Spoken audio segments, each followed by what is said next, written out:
ওরে শালা চল, তুই পারবি না আমার কাছে দে।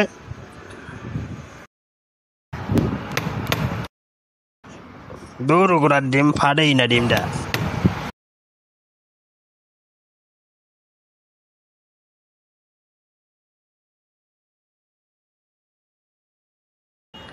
এক, দুই, তিন।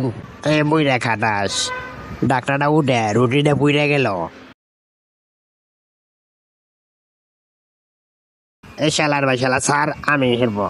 শালার ভাই শালা আমার কাঠি নিয়ে টানাটানি করে, আলা বন্যের করে বন্য নেই। বুইরা খাটাস, আমি কোন ধরনের কান্দে দিবানে। রুটিটা আমার উল্টা মধ্যে দেখি সর। খাটাসে রুটিটা পুরো হেলাইছে। তুমি এতক্ষণ সুন্দর একটা কাজ করছো, সস্টক ঠিক মতন দিতে পারছো। আরে বুইরা খাটাস, আমার সস খাবার দে। একটু জ্বালা সস গালে দে খাটাস। উপরে দিয়ে একটু মরিচ ছিটাই দেয়, বেশি মজা হবে না। দাদু তোমাকে ধন্যবাদ, মজাই লাগলো, তোমার একটু বকলাম, রাগ করো না।